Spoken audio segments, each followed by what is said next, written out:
Sam here from the FPL Family with another episode of Sam Says.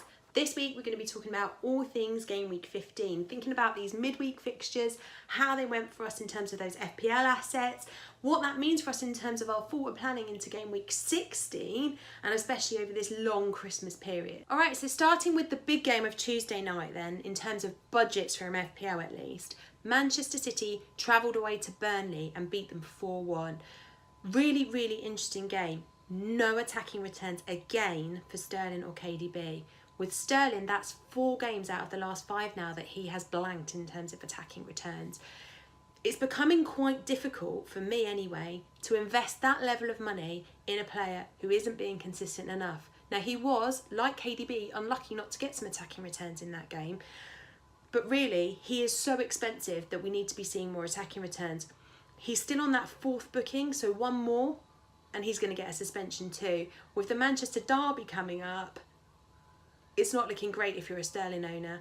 Same with KDB. We're either getting worldly goals from him or nothing at all. Both of them being outscored this week by the 2 Silvers, David and Bernardo, with 2 goals each. For me, I'm starting to question whether we're actually wise to invest our money, that level of money anyway, in our Manchester City assets. Would we be better, given the fixtures are a little bit mixed over this period, to be picking one of those cheaper midfield options and going with them? Pep also trolling us all and bringing back Otamendi to the starting lineup this week. Didn't keep that clean sheet, but was looking like he was going to keep it for most of that game. If you've held Otamendi, that opens up a whole new question as to whether he is going to start getting game time again. I'm not convinced that he will. I still think he can be replaced with a better, cheaper defensive option from elsewhere in the game. And particularly if we then look to the other game from Tuesday evening with Burnley and Crystal Palace. Crystal Palace keeping a clean sheet, so the likes of Kelly looking great value for money if you're looking for a replacement for some of your more expensive defenders. But also Rico at Bournemouth, a bit jammy, went off before that Palace goal, so kept his clean sheet and got 3 bonus points, sitting on the majority of people's benches this game week. But with some very strange benching decisions from some of the other managers this week, we are going to see a lot of auto subs of Rico coming off of that bench. In terms of other Crystal Palace assets, there's some worries there now. Saka getting sent off in that game. Obviously, he's now suspended. That's a problem for them in terms of that defence. It's also a problem for them when Patrick Van Aanholt went off injured in that game. Suddenly, if we own Kelly, if we own Gaeta, where are we in terms of that Palace backline? They aren't looking particularly strong in terms of the numbers of players available ahead of this weekend's fixtures. So that's just something to keep an eye on. Kelly looks like he could be a great fantasy enabler, and with the Palace fixtures the way that they are, you would want to play him every week. But we should just be aware that with the injuries to Patrick Van Aanholt potentially keeping him out, and obviously with a Sacco red card keeping him out through suspension, what are their defence going to look like moving forward? A lot of transfers in for Zaha this week. He was a bit unlucky. There were some good opportunities for him in that game, but didn't ever really hit the ground running as we were all anticipating that he would on the back of those 2 attacking returns in game weeks 13 and 14. Game week 15 was a little bit of an anticlimax where Zaha was concerned, but the fixtures still look great. He's still, for me anyway, he's their talisman. He's the player that is going to make the magic for them moving forward. So for me, if you have Zaha, you absolutely hold him.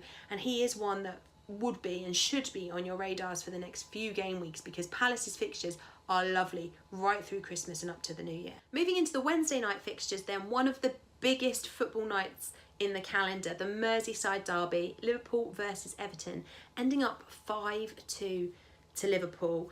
Not really surprised by the result given the way that Everton have been performing lately, but what was surprising to me was the team that Klopp set out. No Salah and no Firmino.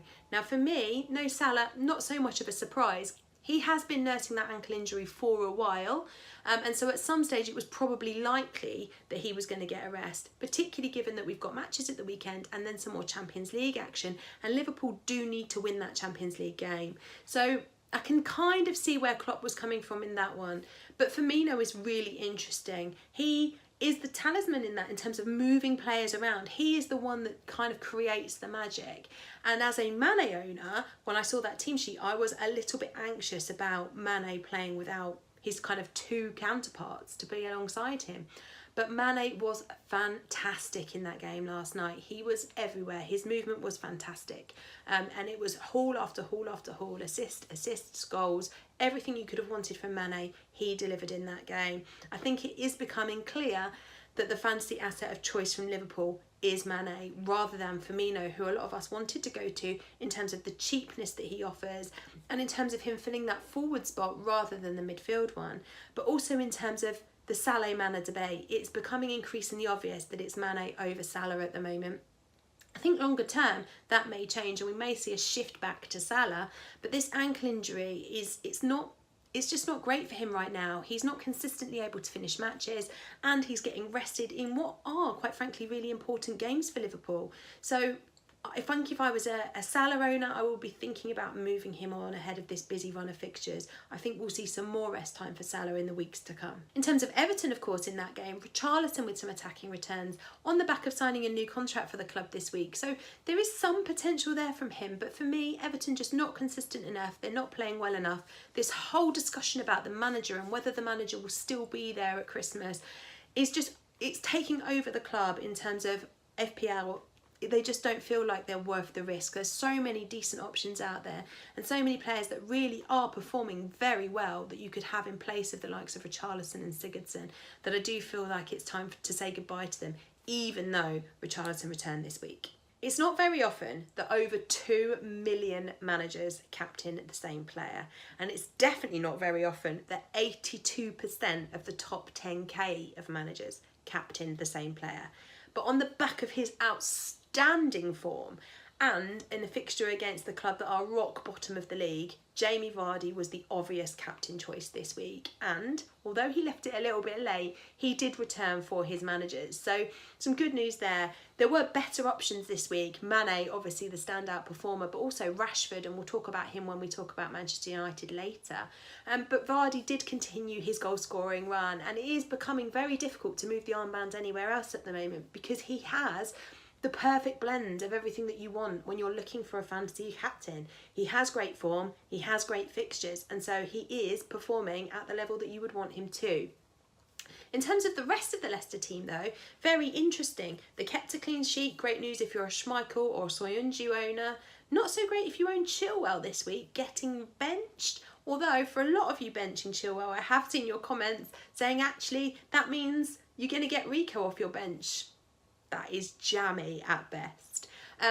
So in terms of the defence, obviously a clean sheet is nice, but I think it's really interesting to look at the midfield this week. A late goal from James Maddison, giving him all 3 bonus points. That's making a massive difference to those managers, and it's kind of pulled him out as the standout Leicester midfielder of choice. Perez got hauled at the weekend and hauled again at half-time in this game. I just don't think he's quite there at the moment. He's not looking consistent enough, and we had at the beginning of the season huge waves of transfers out for Perez, with people kind of changing their mind and thinking he might be a great option in because he was that much cheaper than the others. But it seems like it's still a transfer out for me on Perez at the moment. Same with Tielemans. Tielemans looked incredibly tired during this game, and if I was a betting person, I would bet on him getting a rest in game week 16. He just didn't look like he had enough go about him in this game. He has managed to play 80 minutes or more in all of the other game weeks of this season. He is their most minuted player in terms of the midfield anyway. But this week we saw him getting taken off earlier. He looks like he needs a rest. Somebody that doesn't look like they need a rest is Harvey Barnes. Now, he hasn't had attacking returns for 5 weeks, but my goodness, did he look good in that game. It looks like attacking returns are imminent for him. He seems to be the one that's making all the runs and is in all the right places and doing all the right things. So it's just a question of getting on him at the right time. Another big benching decision from last night, or actually indeed the reverse of that, another really interesting decision from Frank. Now, he did say to us in his press conference this week that he was going to give Tammy Abraham every opportunity to play in this match, and he did. Tammy Abraham starting in game week 15 was, for a lot of managers who took the risk and held him knowing he wasn't going to play in 14, was music to the ears of FPL managers who own him. It was a bit annoying for those that transferred him out in the build up to game week 14 or in the build up to game week 15. particularly if you got on Batshuayi, because obviously didn't play for Giroud in game week 14. He did get some minutes, I think got 18 minutes at the end of this game, but didn't really do anything with those minutes. So frustrating, and obviously now with Tammy back, that might be a slight issue. He did get a slight knock again in that game, Tammy, so again, we're back on the injury watching radar. But yeah, if you're a Batshuayi owner now, we might need to be a little bit cautious of where we're going with that next. No attacking returns for Pulisic in this game, which is surprising given his form and the way that he has been playing. But we did see some attacking returns from Mount. If you've held Mount, it was the right thing to do. If you've moved it on to Pulisic, Pulisic still looks fantastic, and I still expect some really great things from him over the Christmas period.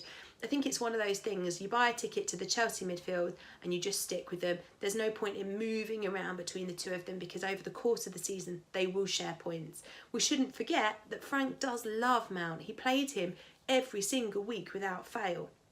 And so the concerns about his minutes maybe are proving to be a little bit unfounded, but we'll see that over the rotation Christmas period. Another bit of rotation from Chelsea with Tomori getting benched this week.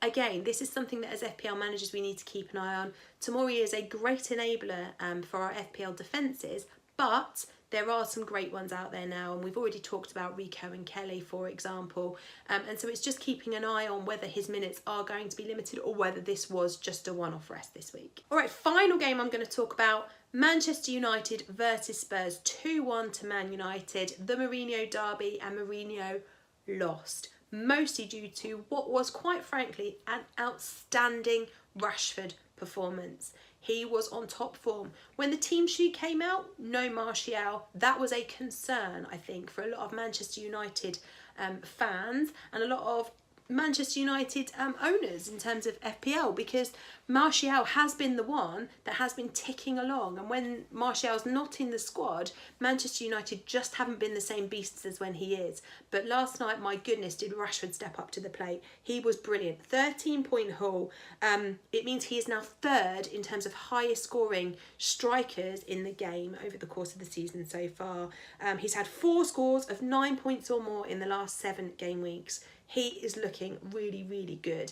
And I think because of all the issues surrounding Manchester United, because of all the talk about Ollie and obviously the links with other managers that have become available, and just generally Manchester United not looking as good as they have done over years and years gone by, Rashford is maybe being slightly overlooked, and I think we've all been looking at other potential assets in that front three over him, but he is absolutely marking his card for being in one of your top 3 forward spots. On the other side of that game, it was Dele Alli yet again. That number 10 spot, he is making it his own. He scored a great goal in that game, took a couple of bonus points from the game even though he lost, and is just looking like the real deal at Spurs. For me, he is at the moment the only player from Spurs that I would own. Son was on the periphery of that game, and Harry Kane's heat maps were ridiculous. He was in or around the centre spot for the majority of the game. He had no touches inside the box. He just didn't look on it. Now, in part, that's to do with the Spurs team and the way that they set up. When we go behind Spurs, Harry always seems to drop back, and he's the one that's chasing into the midfield. So I think in terms of the Kane versus Ali debate, it is becoming clear that you are better to spend your FPL pounds on Dele Alli. He has made 3 starts now under the new manager, and in those 3 starts he has got 4 attacking returns. Kane just cannot match that by any stretch of the imagination.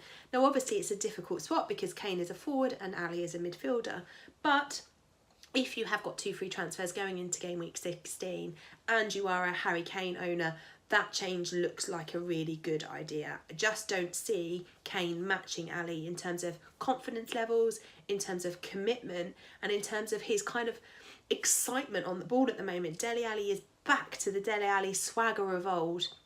He is making all the right runs, and the changes in the way the defence is setting up is meaning that he is getting the balls in all the right places.